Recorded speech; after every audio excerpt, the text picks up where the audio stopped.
Hello anime lovers, स्वागत है आप सभी का एनिमे टीवी इंडिया चैनल पर। दोस्तों आज हम देखेंगे स्पाई फैमिली के एपिसोड नंबर 25 को। तो चलिए दोस्तों शुरू करते हैं। हर साल के हाफ टर्म में ईडन कॉलेज में एक सोशल गैदरिंग होती है जहां सिर्फ इंपीरियल स्कॉलर और उनके पेरेंट्स और कुछ सिलेक्टेड फॉर्मर स्टूडेंट्स ही अलाउड हैं। शॉर्ट में कहूँ तो ये एक मीटिंग की तरह है ऑस्ट्रेलिया के टॉप वीआईपीओ के बीच, और इस इवेंट को कड़ी सिक्योरिटी के साथ गार्ड किया जाता है। कैंपस के अंदर टॉयलेट एक प्रोफेसर का भेष बदलकर सिक्योरिटी की जांच करता है और वो बताता है कि कितना मुश्किल है इस सोशल गैदरिंग में घुसपैठ करना और क्यों पास्ट में दूसरे एजेंट्स फेल हो गए थे। ये इवेंट टावर ऑफ विजडम पर होगा जिसमें न केवल कुछ पॉसिबल प्रवेश द्वार हैं बल्कि कड़ी सुरक्षा भी है। टॉयलेट टावर में बलपूर्वक घुसने के विकल्प पर सोचता है, लेकिन ये केवल एक बार काम कर सकता है और प्रभावी हो सकता है अगर उसे डोनोवन डेसमंड को जान से मारना होता। लेकिन क्योंकि ऑपरेशन स्ट्रिक्स को डोनोवन के साथ निरंतर संपर्क स्थापित करने की आवश्यकता है, इसलिए ये सवाल से बाहर है। टॉयलेट सोचता है कि वो भेष बदलकर डोनोवन से मिल सकता है, लेकिन उसमें खतरा है, इसलिए वो लॉयड फर्दर के रूप में मिलने का फैसला करता है। वो निष्कर्ष निकालता है कि टावर के बाहर डोनोवन से मिलने का कोई अवसर नहीं है, लेकिन वो उन पॉसिबिलिटीज का भी पता लगाने का सोचता है। उधर सेसिल हॉल में आज के लिए क्लासेस खत्म हो जाते हैं और टीचर स्टूडेंट्स को याद दिलाते हैं कि इंपीरियल स्कॉलर इवेंट के लिए स्कूल दोपहर में बंद हो जाएगा। वहीं स्टूडेंट इवेंट के बारे में बात करने लगते हैं। लड़कियों में से एक डेमियन से पूछते हैं कि क्या उसके डैड वहां होंगे, क्योंकि उसका भाई डेमेट्रियस भी एक इंपीरियल स्कॉलर है। डेमियन उनकी बातें नहीं सुनता और अपने भाई डेमेट्रियस के साथ हुई फोन कॉल के बारे में याद करता है, जिसमें वो अपने भाई से अपने डैड को एक मैसेज देने के लिए कहता है कि सोशल गैदरिंग खत्म होने के बाद लाइब्रेरी 2 के मैदान में उससे मिलने के लिए कह दे। डेमेट्रियस मान जाता है, लेकिन कॉल खत्म करने से पहले डेमियन से कहता है कि वो ज्यादा उम्मीद ना रखे क्योंकि उनके पिता एक बिजी व्यक्ति हैं। फिर हमें प्रेजेंट का सीन दिखाया जाता है जहां लड़कियां डेमियन के डैड से मिलने के लिए कहती हैं, पर डेमियन गुस्से में उन्हें अकेला छोड़ने के लिए कहता है और अपने दोस्तों के साथ वहां से चला जाता है। वहीं आनिया डेमियन के दिमाग को पढ़ लेती है और सोचती है कि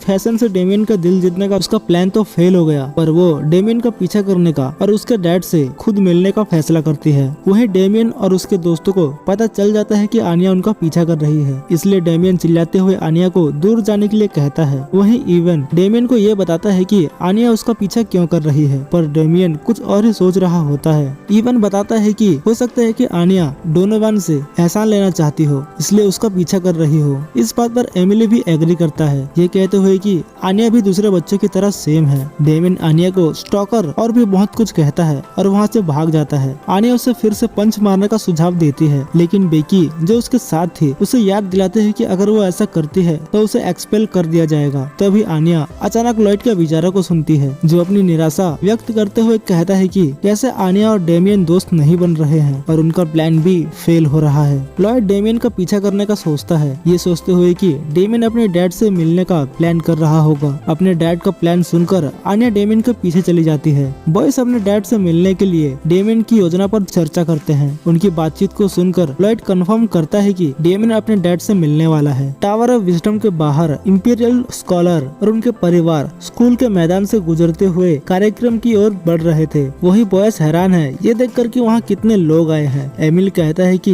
वहाँ मौजूद सभी फेमस लोगों में भी डोनोवन एक वीआईपी है, जिसे सुनकर डेमियन रुक जाता है और वो अपने डैड को नहीं देखने का फैसला करता है, जिसे सुनकर उसके दोस्त और लॉयड हैरान रह जाते हैं। डेमियन कारण बताता है कि डोनोवन बहुत ही बिजी व्यक्ति है, जिसके पास उसके जैसे लोगों से मिलने का समय नहीं है। जैसे ही वो डेमेट्रियस को अपने फैसले के बारे में इन्फॉर्म करने के लिए मुड़ता है तो उसे आनिया रास्ते में रोक लेती है, जो उसे ऐसा करने नहीं दे सकती। लॉयड और डेमियन उसकी अचानक उपस्थिति से हैरान है और डेमियन एक बार फिर उसे एक स्टॉकर कहते हुए उसका रास्ता छोड़ने के लिए कहता है। वहीं आनिया डेमियन को ताना मारते हुए पूछते है कि क्या वो डरा हुआ है, और वो कहते है कि वो जानती है कि वो डरा हुआ है। डेमियन चौंक जाता है और सोचता है कि क्या आनिया उसका दिमाग पढ़ रही है, जिससे आनिया चिंतित हो जाती है और घबराते हुए बताती है कि डेमियन को उसकी लैंग्वेज टेस्ट में 50 पॉइंट मिले हैं। डेमियन पूछता है कि उसे कैसे पता, जिस पर आनिया कहती है कि उसने झांक कर देख लिया था। वहीं बेकी सोचती है कि आनिया सच में एक स्टॉकर है। आनिया कहती है कि डेमियन डर गया है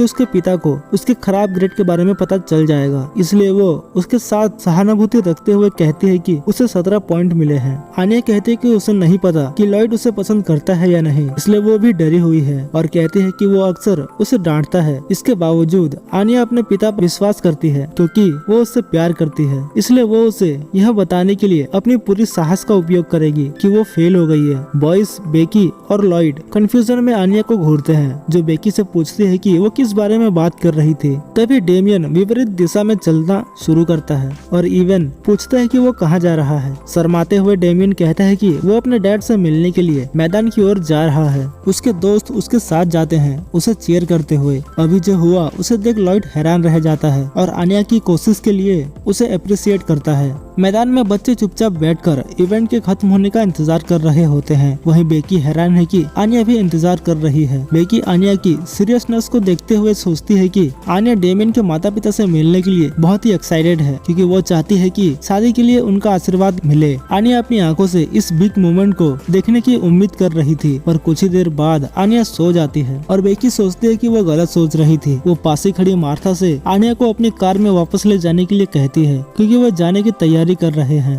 वो लॉयड के पास से गुजरते हैं, जो ये बताता है कि उसने कैसे सस्ते मटेरियल से एक डुप्लीकेट शिप कीचेन बनाया है और इसी के साथ टॉयलेट अपने प्लान पर काम करना शुरू कर देता है। वो देखते हैं कि डोनोवन बस निकलने वाला है। मैदान में जहाँ डोमेन और उसके दोस्त इंतजार कर रहे थे, लॉयड वहाँ पहुँच जाता है और लड़कों से पूछता है कि क्या उन्होंने कोई शिप किचन देखी है। डेमियन लॉयड को वो डुप्लीकेट किचन देता है जो उसे वही जमीन पर मिला था। डेमियन और उसके दोस्त हर कड़ी को जोड़ते हैं और ये महसूस करते हैं कि वे आनिया के डैड से बात कर रहे हैं। वहीं लॉयड ये महसूस करते हुए कि वो किससे बात कर रहा है, लॉयड जल्दी से डेमियन के सामने घुटने टेक देता है और उससे आनिया के बिहेवियर के लिए माफी मांगता है। वो डेमियन से कहता है कि वो उसके पेरेंट्स से भी माफी मांगना चाहेगा और उसी क्षण डोनोवन आ जाता है। लॉयड अपने मन में डेमियन से इस तरह उसके रीयूनियन को बर्बाद करने के लिए माफी मांगता है और वहीं डेमियन हैरान है कि उसके डैड उससे मिलने आए हैं। जबकि लॉयड और डोनोवन आमने सामने होते हैं। वो डोनोवन से बात करने की कोशिश करता है, लेकिन बॉडीगार्ड्स उसे जाने के लिए कहते हैं, पर डोनोवन लॉयड को बोलने का मौका देता है। लॉयड डेमियन के प्रति आनिया के बिहेवियर के लिए माफी मांगता है और एक मुस्कान के साथ अपना परिचय देता है। वहीं हमें वाइस सेफ हाउस में एक नौसिखिया मेंबर को दिखाया जाता है, जो डोनोवन डेस्मंड और इंपीरियल स्कॉलर सोशल गैदरिंग में उपस्थित लोगों वाली फाइल की रिव्यू करता है। ये देखते हुए कि उस सोशल गैदरिंग में इंटेलिजेंस का ट्रेजर है, वो सुझाव देता है कि हमें टॉयलेट के लिए बैकअप भेजना चाहिए, जिस पर सिल्विया सलाह देते हुए कहती है कि ये उन्हें आसान शिकार बना देगा और वो उस न्यू मेंबर को याद दिलाते हैं कि वे दुश्मन के इलाके में हैं और ईडन एकेडमी इस कोल्ड वॉर का फ्रंट लाइन है। जैसा ही लॉयड फॉर्जर डोनोवन को अपना परिचय देता है, वो डोनोवन के बारे में की गई अपने इन्वेस्टिगेशन के बारे में सोचता है, जिसमें डोनोवन लोगों की नजरों से ओझल होने के बाद से वे डोनोवन के बारे में ज्यादा कुछ नहीं जान सके। इस बातचीत के साथ उसे डोनोवन और उसके बिहेवियर के बारे में अधिक से अधिक जानना होगा, साथ ही युद्ध की योजनाओं को जानना होगा जिसको वो साजिश रच रहा है। वहीं डोनोवन ओरिएंटेशन के दिन हुए इंसिडेंट को याद करता है और व्यक्तिगत रूप में जवाब देने में व्यस्त होने के लिए माफी मांगता है और कहता है कि ये बच्चों के बीच सिर्फ एक छोटी सी लड़ाई है। लेकिन डेमियन चिल्लाते हुए कहता है कि आनिया ने उस पर हाथ उठाया, उसके बेटे पर, जिस पर लॉयड भी एग्री करता है और इंसिस्ट करता है कि वो हर्जाना भरने के लिए तैयार है और डोनोवन हंसते हुए मना कर देता है। लॉयड को पता चलता है कि उसकी बातों को डोनोवन इग्नोर करने की कोशिश कर रहा है। टॉयलेट डोनोवन को उसकी उदारता के लिए धन्यवाद कहता है और पीछे हट जाता है। ये देखकर कि उसके पिता को परवाह नहीं है, डेमियन स्नेह की उम्मीद करते हुए उससे अपना अपमान व्यक्त करने की कोशिश करता है, लेकिन डोनोवन एक हताश आह के साथ जवाब देता है, जिसे तक डोमियन परेशान हो जाता है और लॉयड चुपचाप ये देखता है। डोमियन रुक जाता है और माफी मांगता है और उसके डैड जवाब में मुस्कुराते हैं। लॉयड बोलता है, ये कहते हुए कि डोमियन का गुस्सा जायज है। वो आनिया और उसके विचित्र व्यवहार के बारे में बात करता है, जिसे सुनकर डेमियन और उसके दोस्त एक मत से सोचते हैं कि लॉयड कितना परेशान होता होगा। फिर लॉयड बच्चों की परवरिश और उनके बीच आने वाली चुनौतियों के बारे में बात करता है। वहीं डोनोवन सहमति जताते हुए कहता है कि भले ही हमारा खून एक है, फिर भी हमारे बच्चे पूरी तरह से अजनबी होते हैं और ये समझना असंभव है कि कोई अजनबी वास्तव में क्या सोच रहा है, और अंत में लोग एक दूसरे को कभी नहीं समझ पाएंगे, जिसे सुनकर डेमियन हैरान रह जाता है। वहीं लॉयड सोचता है कि यही कारण है कि डोनोवन मिलिट्री फोर्स के साथ अन्य देशों को नियंत्रित करना चाहता है। लॉयड डोनोवन की बातों से सहमत होता है, ये कहते हुए कि वो एक साइकाइट्रिस्ट है, इसलिए वो कभी कभी सोचता है कि क्या वो वास्तव में समझ सकता है कि उसके पेशेंट्स के दिमाग में क्या चल रहा है। वो कहता है कि ये सोचना बेवकूफी हो सकता है कि लोग एक दूसरे को समझ सकते हैं। लॉयड स्वीकार करता है कि वो आन्या के कामों को न समझने के बावजूद वो उसे स्वीकार करता है और बात करने का अवसर बनाता है, भले ही ये काम करता हो या ना हो। लॉयड तब सोचता है कि कैसे वो एक जासूस है और दूसरों को समझना और उनसे जानकारी लेना वो कभी बंद नहीं करेगा। उदास डेमियन के कंधे पर थपथपाते हुए लॉयड कहता है कि हो सकता है कि डोनोवन अपने बेटे से मिलने के लिए अपने शेड्यूल से समय निकाला हो, जिस पर डोनोवन कहता है कि वो भी ऐसा ही मानता है, जिसे सुनकर डेमियन चौंक जाता है। इसके बाद लॉयड डेमियन अपने डैड का कितना सम्मान करता है उसके बारे में बात करता है। फिर वो डोनोवन के नाम के बारे में बनाए हुए स्कूल रिपोर्ट के बारे में बात करता है, जिससे उसने स्कूल में चुपके से देख लिया था। लॉयड दावा करता है कि वो आनिया को इतना पसंद आया कि वो घर पर बस यही बात कर रही थी। डेमियन शर्माते हुए लॉयड को चुप रहने के लिए कहता है और लॉयड उससे माफी मांगता है। वहीं डोनोवन बातचीत को खत्म करने का फैसला करता है और वो लॉयड का नाम याद रखते हुए कहता है कि उसे लॉयड से बात करके अच्छा लगा। लॉयड खुश है कि डोनोवन को अब उसका नाम पता है और उसने डोनोवन की सिक्योरिटी टीम को अच्छी तरह से पहचान लिया है। लॉयड डोनोवन को अपना कीमती समय देने के लिए धन्यवाद कहता है और वहाँ से जाने से पहले डेमियन से कहता है कि वो इस बातचीत के बारे में आनिया को ना बताए। डेमियन शर्माते हुए कहता है कि वो भी यही चाहता है, जिसे सुनकर उसके दोस्त हैरान हो जाते हैं। डेमियन शर्माते हुए लॉयड पर चिल्लाते हुए ये कहता है कि वो दूर चला जाए और लॉयड हंसते हुए वहाँ से चला जाता है। डोनोवन डेमियन को देखता है और पूछता है कि उसका बेटा उससे क्या चाहता है। डेमियन घबराने लगता है और कहता है कुछ नहीं। डेमियन बोलना तो चाहता है पर उसके मुंह से शब्द नहीं निकल रहे थे। वही डोनोवन बस निकलने ही वाला होता है। तभी डेमियन आनिया के बारे में सोचता है कि कैसे वो अपने डैड से डरती है, फिर भी वो उसे सच बताती है क्योंकि वो उससे प्यार करती है और उस पर भरोसा करती है। डेमियन अपने डैड को चिल्लाते हुए बताता है कि कैसे उसने मिड टर्म एग्जाम में स्टेला स्टार मिला और उसे लैंग्वेज टेस्ट में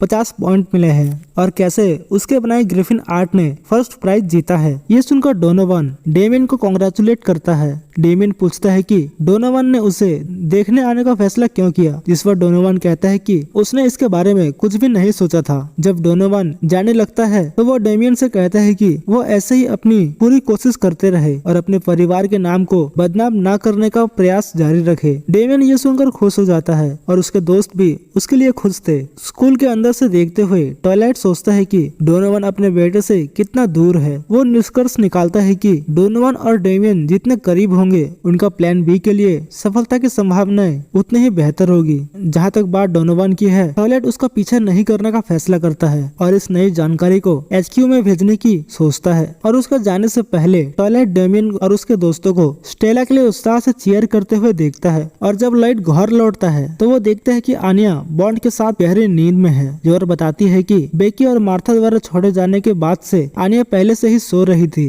वहीं लॉयड सोचता है कि वो कितनी केयरफ्री होकर सो रही है। वहीं नींद में आनिया बड़बड़ाते हुए कहती है कि वो और लॉयड सुपर बॉस से एक साथ लड़ेंगे। लॉयड सोचता है कि वो कितनी केयरफ्री है, साथ ही वो उसे पता नहीं कि वो किस बारे में बड़बड़ा रही है। और ये एपिसोड यही खत्म हो जाता है। तो दोस्तों, आपको ये वीडियो कैसी लगी? अगर वीडियो पसंद आई तो इसे लाइक और शेयर जरूर करिएगा और इसी तरह की और वीडियोस देखने के लिए हमारे चैनल को सब्सक्राइब करके बेल आइकन को ऑल पे जरूर सेट करिएगा। तो मिलते हैं आपसे अगले एपिसोड में, तब तक के लिए धन्यवाद।